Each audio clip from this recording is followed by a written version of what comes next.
Oke, kita mau bergeser dari Seraton Mustika Jogja, kita mau menuju ke rumahnya Mbak Dani, pengantin production wedding organizer yang sudah eksis cukup lama di Jogja.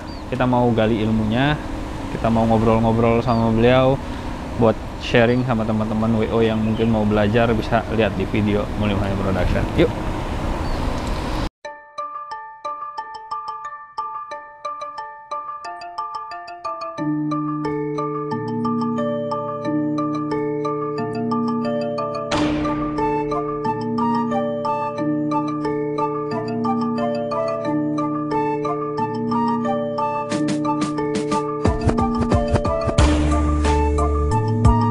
Oke, kita udah sampai di markasnya pengantin production, tapi kita mau parkir dulu ya guys. Kita lihat bagaimana markasnya.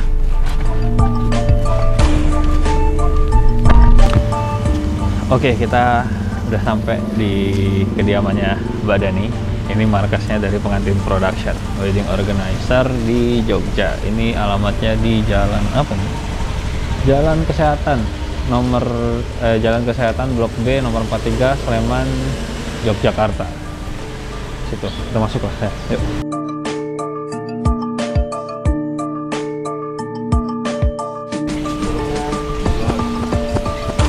Halo, monggo panas. Aman Nyonya? Nyonya ada tamu di hotel. Oh, jadi gitu. dia menerima tamu dulu di rumahnya. Oke, oh, di rumahnya. Di rumahnya. Oke. Mari. Oke. Saudara aku kena udah pokok kalau. Oke, akhirnya kita bisa main ke markasnya pengantin production. Duduk bareng sama senior yang udah lama di dunia wedding. Udah berapa tahun, Mbak? Udah berapa tahun? Sejak tahun 2000 lah saya ngerek bendera. 2000, ya, 20 tahun lah. Luar biasa. Ini udah bertemu berbagai macam karakter pengantin, berbagai macam karakter tamu. Ya. Iya, Mbak ya? Ya, klien. Permintaan aneh-aneh. Sama masih bisa diakomodir, kita terima. Kalau enggak, ya udah tinggalin. Iya, harus bisa luas lah di dunia wedding itu ya. Ini pengantin production dari 2000, tahun 2000. Berarti itu awal mulanya gimana sih, Mbak? Tahun 2000, iya. Jadi memang dulu berawal, saya tidak pernah berpikir kalau saya akan membuat sebuah wedding organizer. Hanya karena saat itu setelah perjalanan saya pacaran dengan Dr. Wigung, kemudian saya menikah, dan selama menjalani 2 tahun pertama pernikahan, saya harus mengelola, memanage jadwal beliau yang saat itu masih sibuk dengan jadwal di rumah sakit, sehingga pelan-pelan saya memanage baik itu jadwal beliau maupun keperluan pendukung yang lain. Saat itu kan belum familiar, belum ada lah. Tetapi konsumen-konsumen itu rata-rata dari kolega beliau, dokter-dokter senior, karena sudah nggak mau ambil pusing, ya kan. Terus, dah pasrah saja. Apa toh kebutuhannya, itulah. Terus saya kelola. Cuman kalau dulu kan masih pokoknya nulung dulu lah. Itu sudah kayak saya memberi kemudahan beliau untuk biar tidak ribet. Akhirnya kan menanyakan, terus berapa jasa seperti ini? Oh, ternyata ini bisa dijual ya. Terus baru saya menyampaikan jasanya. Oh, lumayan aku dapat. Berarti awalnya masih terima kasih ya, Mbak? Oh, terima kasih. Terima ya. kasih. Nasi bok. Nasi bok. Tapi kan dari nasi bok jadi duitnya berbox-box. Iya, berbox-box. Amin ya. Terima kasih. Iya. Aduh, 2000 berarti mulai dari Mas Wigung berarti MC itu Pak Wigung sejak tahun 1986 beliau itu sudah berkecimpung ya, di dunia MC. Khusus di wedding kah atau memang hampir semua acara? Konsentrasi di acara itu memang ke wedding. Tapi sebenarnya beliau latar belakangnya beliau dalang juga, jadi dalang muda gitu. Terus suatu ketika ada mantan gurunya SMA punya kerja mantu, beliau ingat Pak Wigung kayak anakku muridku dulu pinter bahasa Jawa dalang. Oh, aku tak cari dia biar dia nanti bisa di MC. Nah, waktu di situ Pak Wigung ditemui oleh beliau, Pak siapa lupa saya, terus wah kalau gitu harus belajar. Nah dia belajar tentang itu dengan perias-perias siapa yang beliau kenal di situ, terus berkembang. Kalau waktu ketemu saya, beliau itu posisinya waktu pasaran ya, posisinya sering jadi MC gitu dan wiroswara di dalang Pak Mantep. Tapi begitu ketemu saya, kalau dengan Pak Mantep kan sering pergi kemana-kemana dalam seminggu gitu loh. Nah terus dia menekuni di MC soalnya lebih banyak stay di Jogja dan takut kalau saya hilang. Oh, okay. Karena udah ada yang harus dijaga, harus jadi udah nggak berani pergi-pergi. Kalau pergi kelihatan gede soalnya.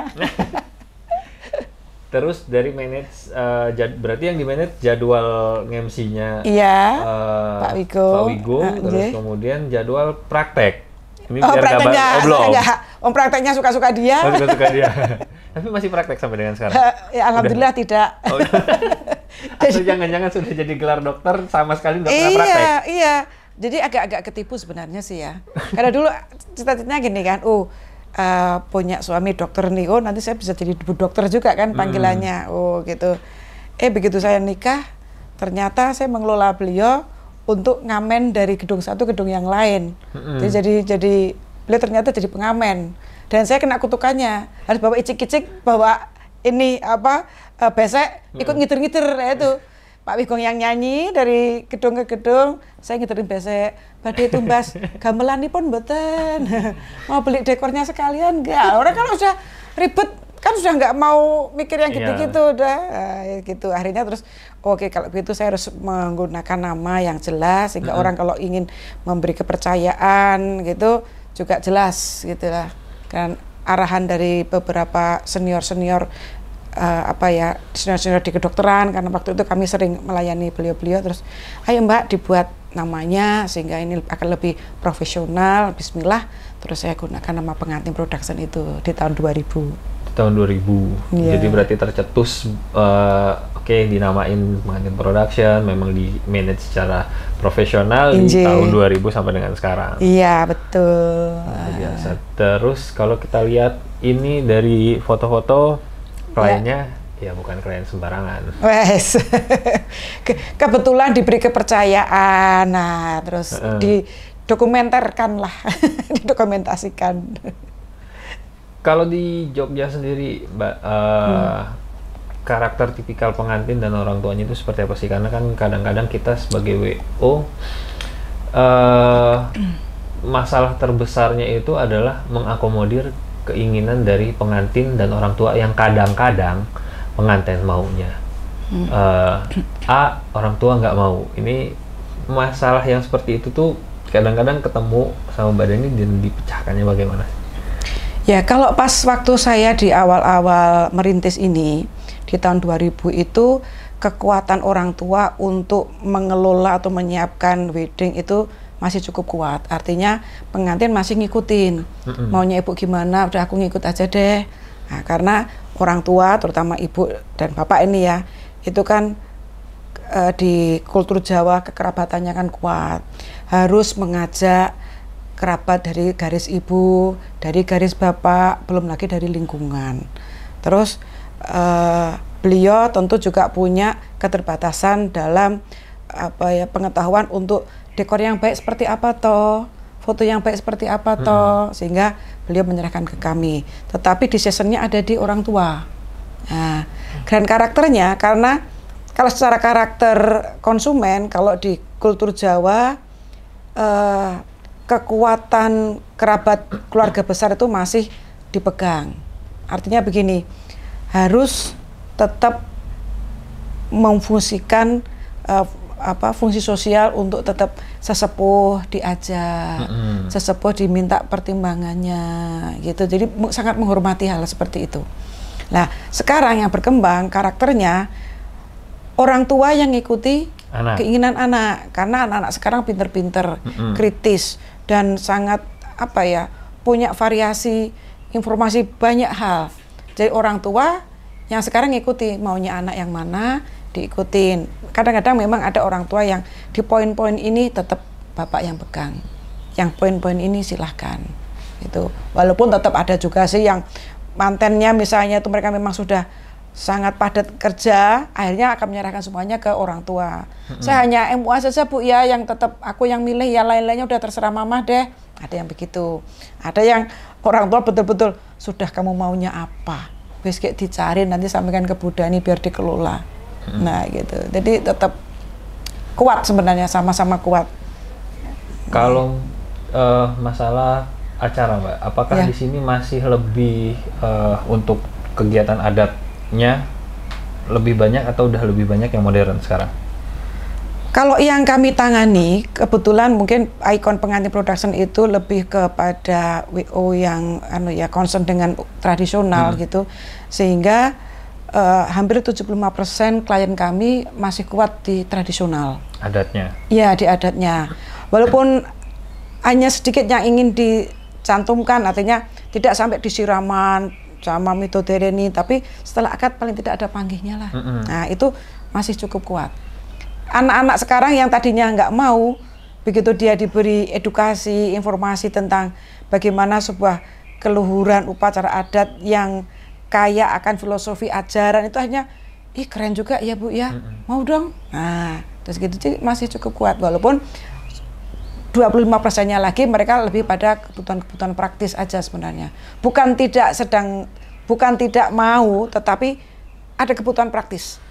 Waktunya yang tidak mencukupi untuk dia harus cuti panjang, orang tuanya juga kesulitan untuk kesini dan mengambil cuti yang cukup banyak dan sebagainya. Nah, kalau masalah waktu Mbak, sebenarnya kalau misalkan acara adat Jawa lengkap itu mulai dari persiapan sampai ke hari H dan setelahnya itukah apa?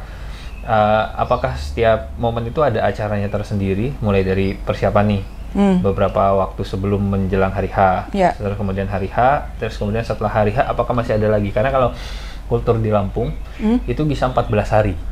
Oh ya? 1 minggu sebelum menuju hari H itu ada acara juga, yang mulai dia potong kerbau, terus kemudian ada arak-arakan, irisan dan sebagainya. Terus nanti setelah hari H sampai ke 7 hari setelah hari pernikahan itu ada. Bahkan ada yang kalau di Lampung itu namanya larian. Jadi pengantin wanitanya sudah diambil duluan sebelum hari pernikahan, itu sudah di rumahnya si pengantin pria. Gitu. Ih keren ya. Kalau aku belum tahu loh kayak gini. Kalau di Lampung gitu. Jadi ada yang sudah diambil dulu, terus sudah di situ selama 1 minggu, dan selama 1 minggu itu ya dia dirias, dipercantik, dia dipajang di ada tempat seperti backdrop adat. Terus dia duduk di situ sepanjang hari di ruang tamu.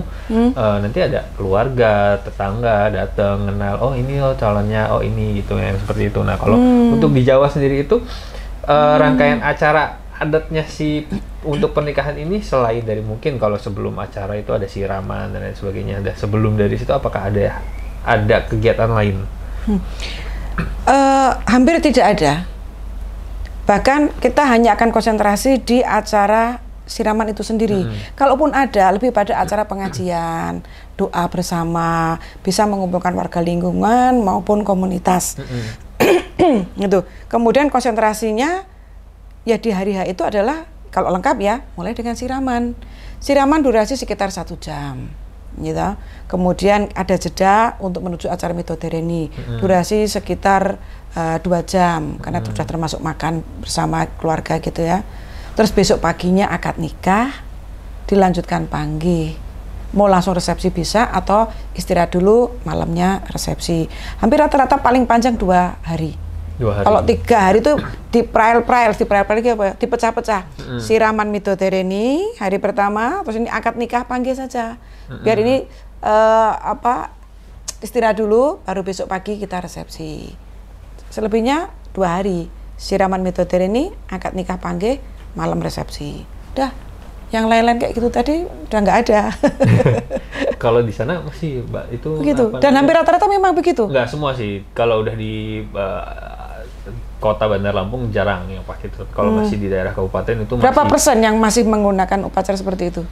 Kalau di Bandar Lampung sendiri udah nggak begitu banyak, ya bisa dibilang 0,sekian persen lah, udah nggak banyak gitu. Paling tapi dia ada hanya yang ngambil begitu. ya sedikit aja, kayak misalkan kalau di Bandar Lampung mereka hanya ngambil pemberian gelar adat sama suap-suapan atau mosok mereka nyebutnya. Tuh, jadi yang nyuap itu hanya mamahnya pengantin, terus kemudian tante-tante dan neneknya. Kalau di kita yang di ada Jawa mungkin pada saat siraman itu kan mamahnya, mamah, terus tante-tantenya, terus yang terakhir biasanya neneknya. Tapi siraman juga ada? Ada. Justru aku dan tim itu malah lebih sering dapat yang Jawa, mulai dari siraman dan lain sebagainya. Makanya kalau acara adat Lampung biasanya kami serahkan sepenuhnya kepada pemangku adat. Ya betul. Gitu. Betul. Kami serahkan sepenuhnya ke pemangku adat, mereka yang menjalankan. Karena kalau diikutin semuanya rangkaiannya itu panjang, mulai dari 7 hari sebelum, terus kemudian ada pemotongan kerbau, ada acara namanya malam bujang gadis apa gitu. Di situ ada hiburan dan lain sebagainya, dan di situ kadang kalau zaman dulunya di situ juga jadi tempat untuk yang belum punya pasangan cari pasangan. Gitu. Ajang berjodoh. Nah, ajang perjodohan gitu. Nah, terus ya memang panjang sih rangkaian acaranya. Nah, itu uniknya Indonesia ya, Mbak ya. Iya. Bener kan? Menarik loh kayak gini nih. Daerah Jawa bagaimana, di daerah Sumatera bagaimana, karakter pun beda-beda gitu kan. Di Jawa mereka, kalau di Jawa mungkin kulturnya juga tamu beda. Mereka datang terus walaupun standing party Di Lampung atau di daerah Sumatera nggak bisa, Mbak. Harus ada kursi. Makanya full kursi di dalam. Tamu 1.000 gitu kursi? Ya, tamu 1.000 itu kursinya kurang lebih sekitar 500 sampai 800. Kursinya yang ada di dalam harus ada, dan itu bentuknya teater menghadap ke pelaminan semua. Jadi ketika kirap masuk sama pengantinnya sudah nyampe di atas, ya ditonton orang di depan situ sampai ada persembahan tari. Selesai persembahan tari baru nanti sambutan doa. Selesai sambutan doa baru tamu kehormatan kita persilakan foto, tamu umumnya kita persilakan untuk santap siang. Gitu biasanya kalau di Lampung. Karena kalau di Jawa mulai dari kita nyebrang nih, mulai dari Jakarta sampai ke ujungnya Pulau Jawa, ya hampir semuanya kulturnya sama, sudah standing. Makanya kemarin juga ada beberapa teman-teman WO yang dari Jawa datang ke sana ngeliat wedding di sana di Lampung. Loh, kok kursinya banyak? Kayak mau nonton konser gitu kan. Iya, betul. Jadinya, nah ini kulturnya beda-beda. Walaupun tapi secara kebutuhan kenyamanan tamu sebenarnya betul, karena begini. Ada 1-2 klien saya memang, Mbak, walaupun ini standing party, saya pengen kursinya cukup banyak. Ya, karena dalam Islam diwajibkan untuk makan dengan duduk, sehingga saya harus memfasilitasi itu. Tapi ini ada 2-3 kali saya pernah. Nah, kalau di Lampung, karena kulturnya begitu, itu hal yang biasa, ya memang itu yang baik di mereka lah. Kalau di sini memang sudah bergeser untuk memberi keleluasaan area makan yang longgar saat tamu harus berdesakan mengambil dalam situasi normal ya, gitu ya. Tapi kalau yang situasi sekarang, malah menuju pada ini teater itu tadi. Ada teater, walaupun jumlah dengan era pandemi ini jumlah tamu memang nggak banyak, tetapi kan biasanya diawali dengan acara akad nikah dengan setting teater ataupun round table. Itu akhirnya akan ditinggal settingnya itu untuk menuju pada resepsi berikutnya di sesi yang berikutnya. Gitu. Jadi sekarang sudah mulai begitu. Bahkan usdek itu ya, kalau usdek itu unjukan, snack, dahar, kondur itu apa itu? Unjukan itu minuman datang, unjukan, snack datang, terus makanan pokok, terus kondur itu pulang. Ini itu klasik. Solo itu kuat sekali kayak gini. Klaten masih kuat, Jogja sudah mulai agak arang-arang, jarang-jarang. Nah sekarang dengan era pandemi ini muncul lagi. Tetapi dengan set menu, karena biasanya kita akan ke hotel, karena hotel itu biasanya lebih bisa memberikan pelayanan prokes yang lebih baik lah gitu daripada kita di rumah. Standarnya jelas. Ya. Tapi set menu dengan pelayanan serve seperti itu sekarang menjadi tren lagi karena lebih nyaman, lebih aman. Sehingga tamu dahar, tamu makan dengan duduk, kursi dan meja itu mulai muncul. Jadi tidak hanya sekedar dengan teater tadi. Terus pada saat masa pandemi seperti ini, persiapan yang jadi tambahan dari tim pengantin production sendiri sebelum menuju ke event itu apa aja, Mbak? Kalau persiapan tambahan tidak terlalu banyak juga ya. Yang jelas malah justru memastikan venue itu tercukupi dengan pelayanan prokes yang baik. Terus kalau di hotel aja kita sudah lebih tenang ya, tapi kalau itu di kediaman atau di venue kita harus pastikan itu semuanya. Karena secara pelayanan, misalnya akad nikah saja di era pandemi kan tidak merubah apapun. Akad nikah kan stepnya juga itu, gitu loh. Yang berubah apa? Bagaimana kita mensiasati dengan jaga jarak yang baik, prokes kesehatan diterapkan dengan baik, sehingga nyaman untuk semuanya. Lebih pada ke sana. Jadi saat acara tidak ada, nah, gitu. Jadi lebih pada kualitas acaranya ditingkatkan, kuantitas tamu yang dikurangi, malah itu. Nah, kalau di hotel kan aseptic tools kayak hand sanitizer yang ngecek suhu tubuh sudah dari pihak hotel. Ketika kita di venue luar gedung pertemuan atau di rumah, apakah itu semua yang disediakan oleh tim pengantin production atau kita limpahkan kembali ke yang punya hajat? Kami menyiapkan. Jadi dari pengantin production sudah bikin masker cadangan. Iya, harus itu. Syarat itu.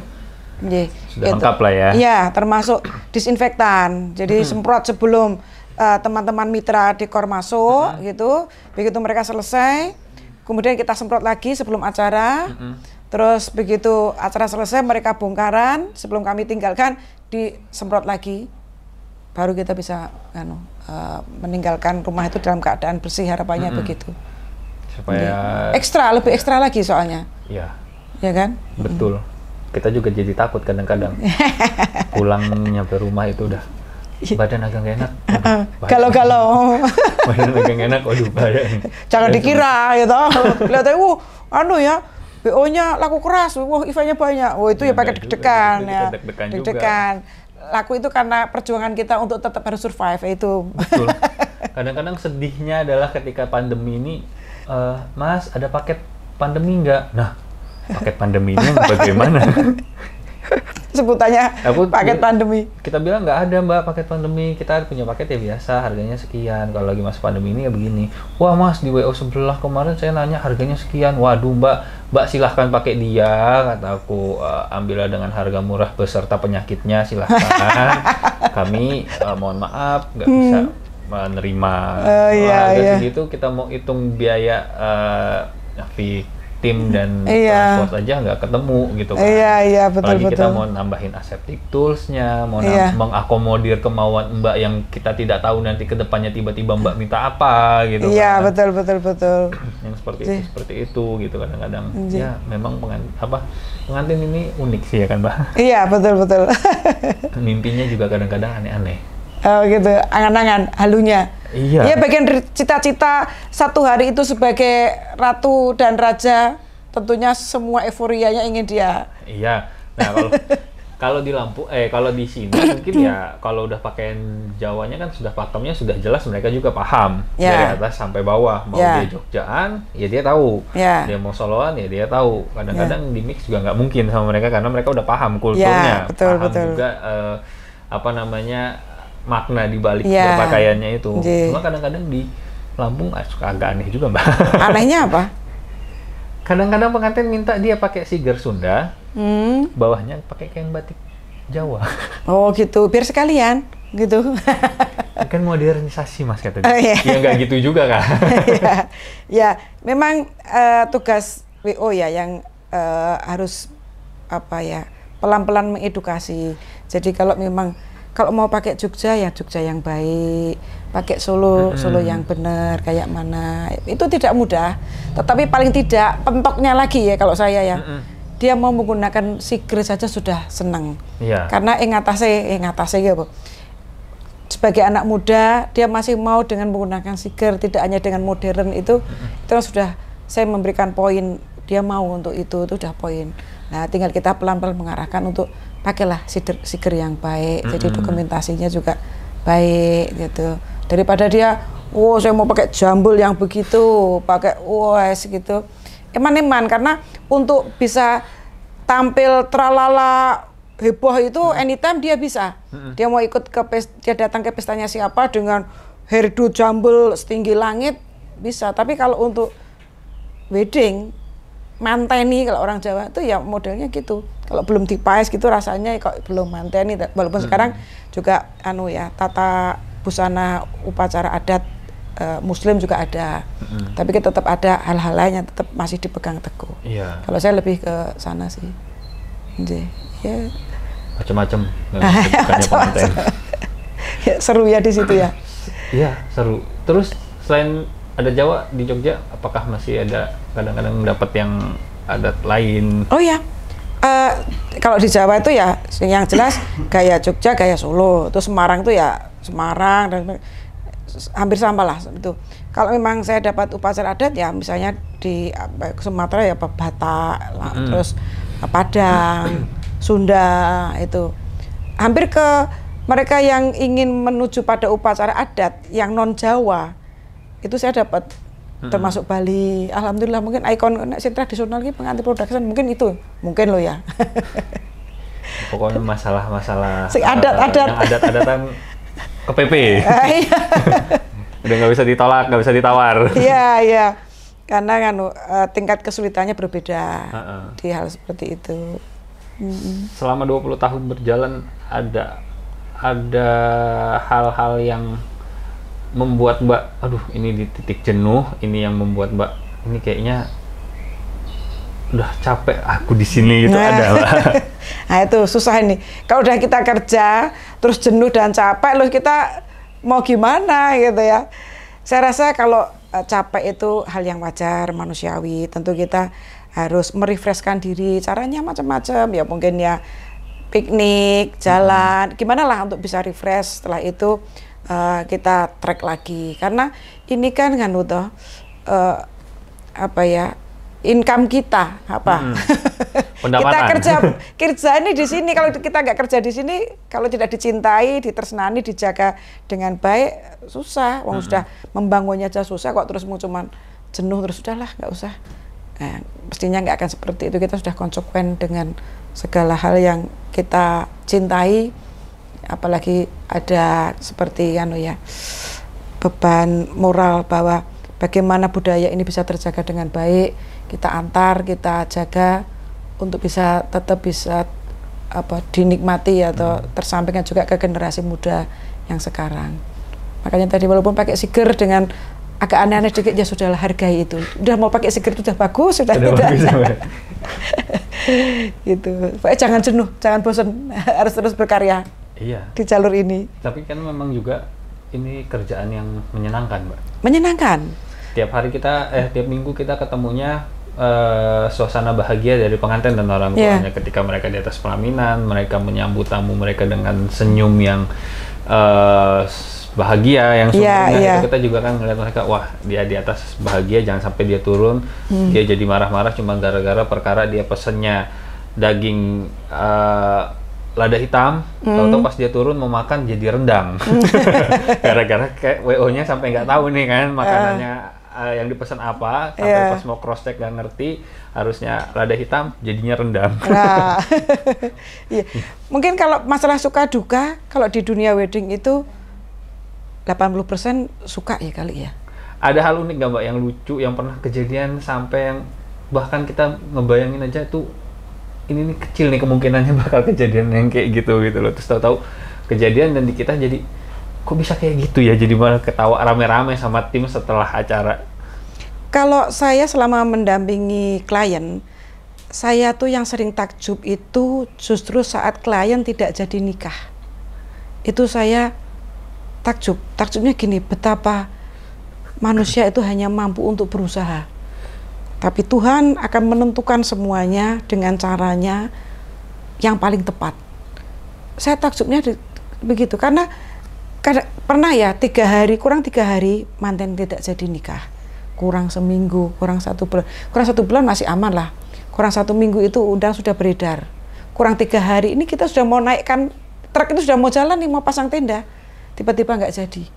Gitu tuh kan ya, dengan segala ceritanya lah ya.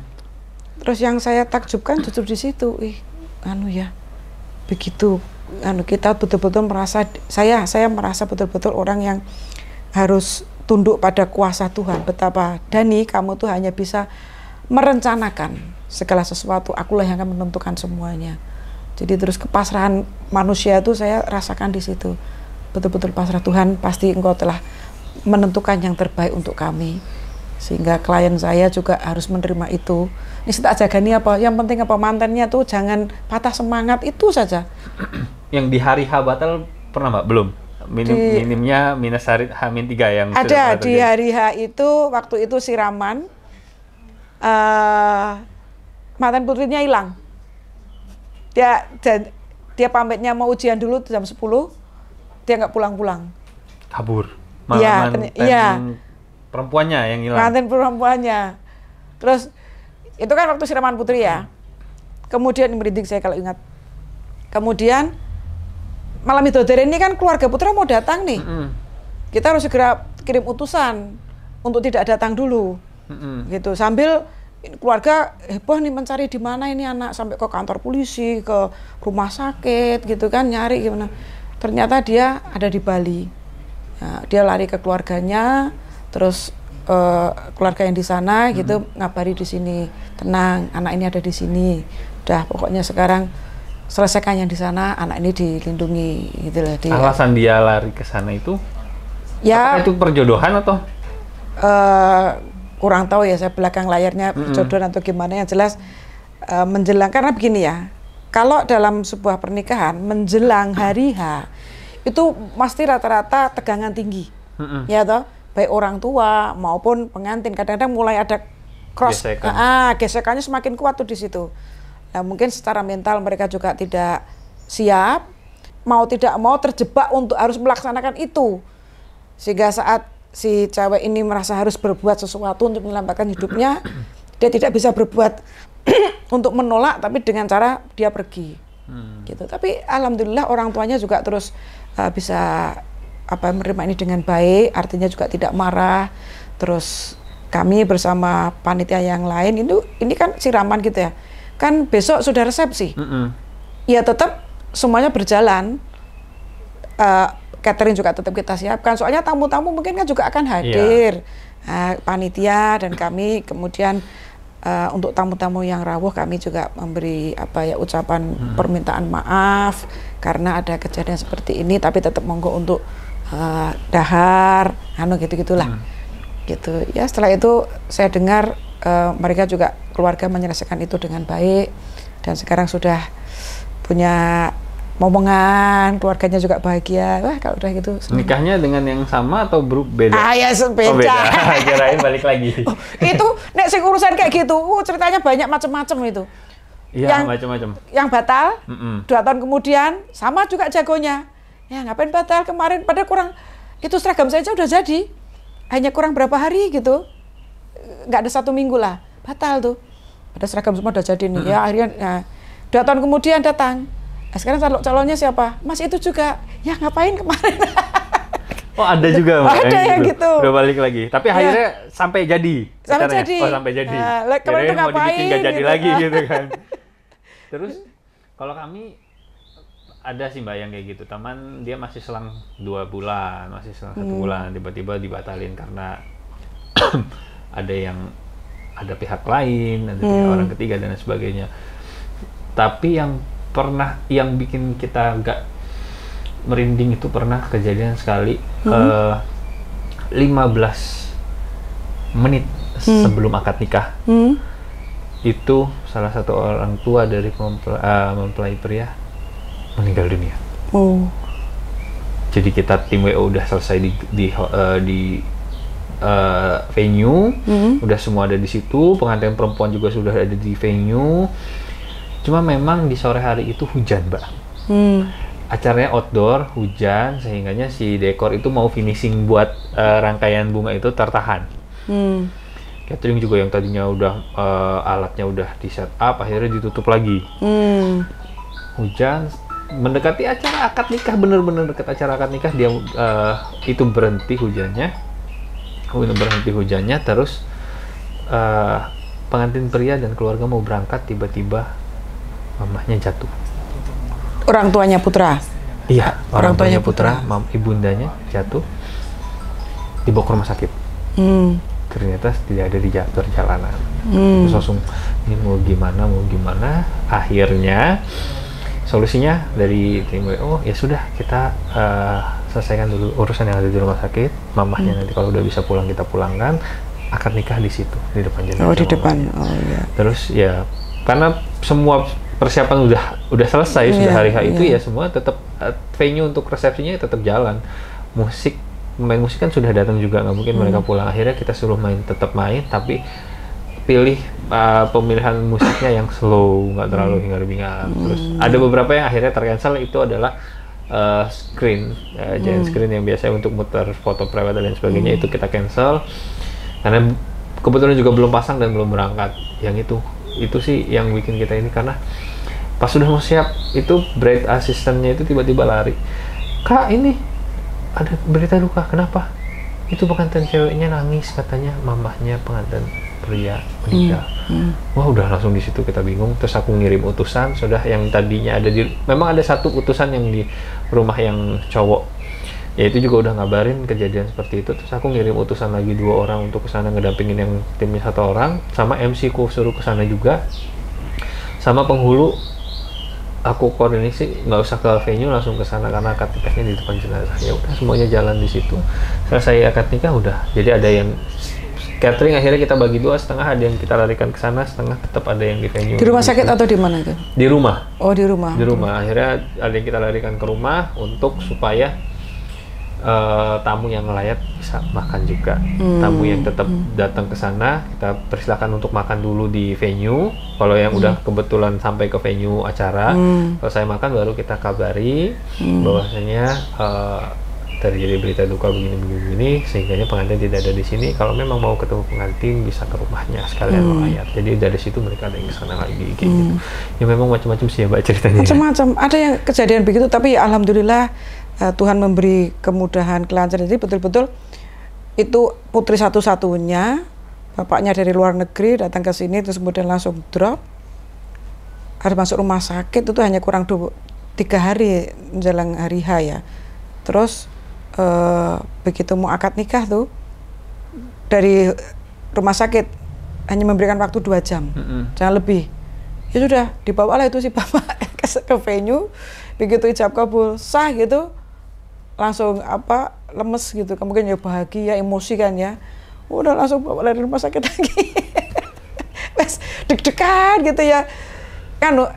Bagaimana kita juga terbuai dengan suasana itu ya, artinya ikut hanyut bagaimana perjuangan seorang ayah untuk bisa menikahkan anak putri satu-satunya, bagaimana putrinya juga bertahan di kegalauannya gitu kan.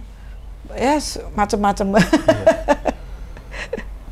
Macam-macam yang kita temuin ya Mbak ya. Ada lagi ini yang kemarin sempat ya tuh ya sejarah, artinya begini.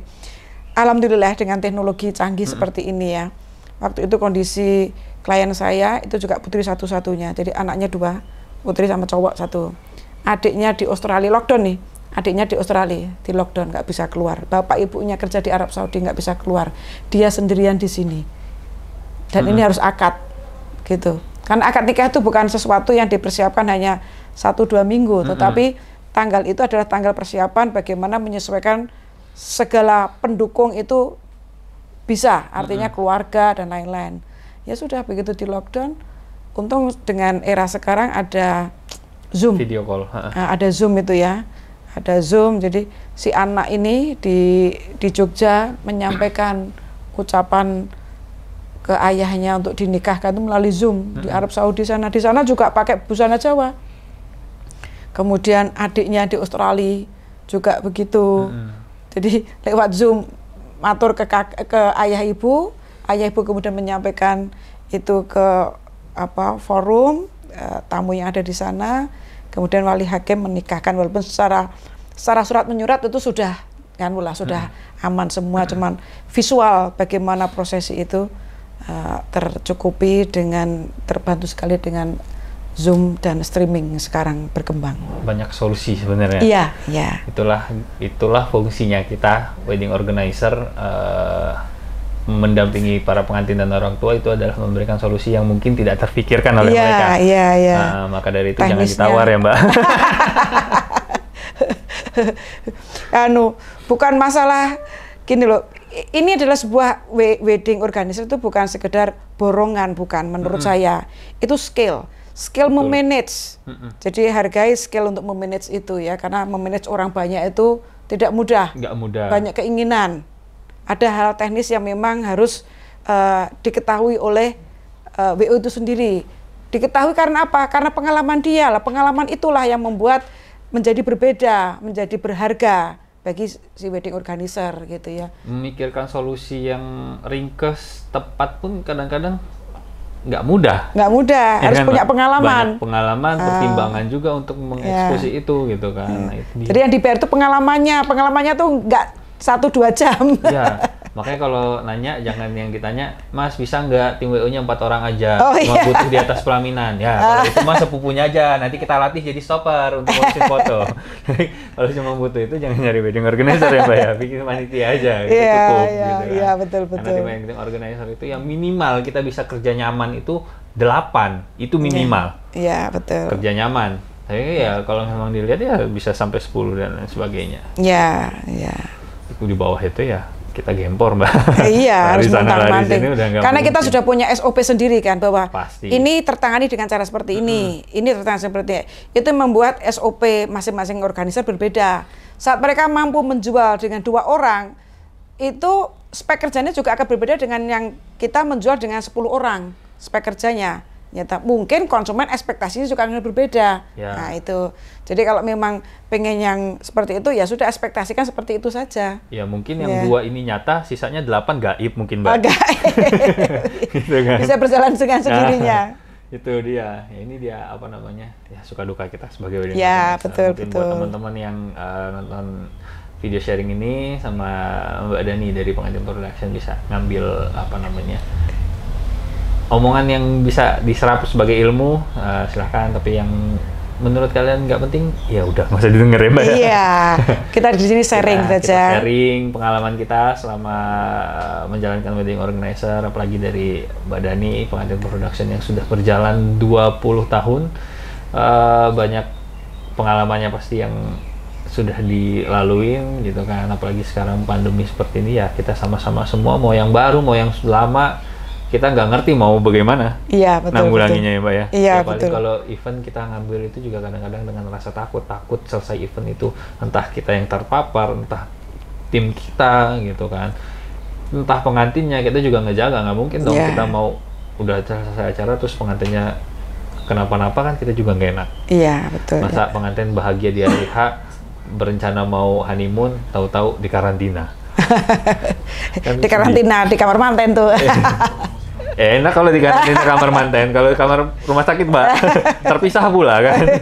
Mbak, makasih Iya, sharingnya. sama-sama Thank you Mas buat kalian yang Rulan. juga, Keren ini WO di nonton. Lampung. Terima kasih untuk sharingnya tadi itu sedikit menguak tentang upacara ada di sana. Setelah ini nanti di closing saya mau tanya-tanya banyak ini karena pasti pengalamannya juga keren-keren ini ya. Thank you. Yuk.